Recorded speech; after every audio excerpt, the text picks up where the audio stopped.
Yollar tek döşək ayaqlarına. Sənə yalvarım. Yol yaxşı deyil, ot bası təmiz. Qoymaram. Bilinmir ki, hara. Qoyun gətir salacam buranı elə yol aça ki qoyun Ha, peki gətir. koyun. Gitmək istəyirsən Nədana işlədir. Nivoda yukarı ya. Yox, kimi limanda. Nivoda yukarı. Hələ nədir ki bu qoyun çıxar yuxarı görəsən.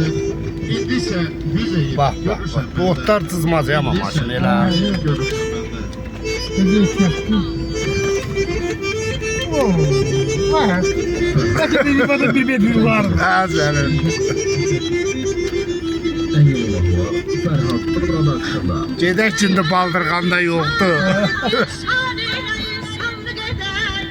Bax, bax, bax, bax. Cəngəllikdir.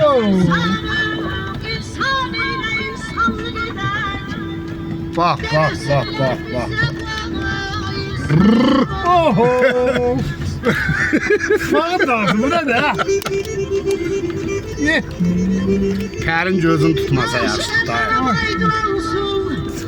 Ayda olsun, ayda olsun, ayda olsun, ayda olsun. Bu da sahne ettiğiniz kadar. Day qoymayın. Tələs nə qədər gedir Kayda da basacam. giriyor onda. Nə qədər gedir basacam getsin.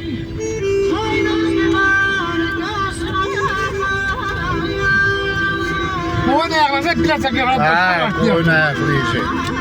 Qoyun gətirəcəm qoyunu, çay çoxdur da. Bir de yağını diyeyim bile diye. Boy geldi. Bax, bax, bax, bax. Heç kətdə belə ot olmuyor, veda. Ne de? Hay bay bay bay bay. Laleler şey.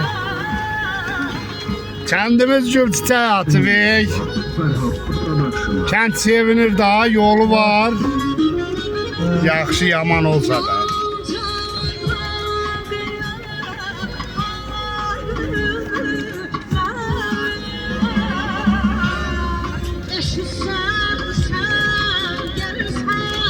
Ay dillenir. Laleli dergizde terben öşeri. Bəh, bəh. Gözden güzel.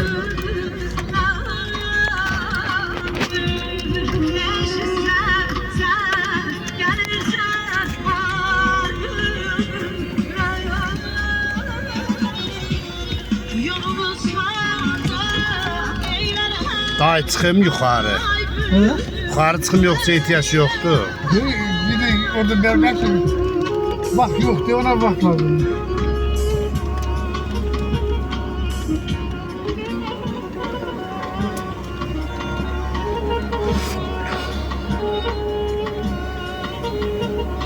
Atacam bunu qurukla qoy baxsınlar. Bu ne zargılık, vetçilik ya.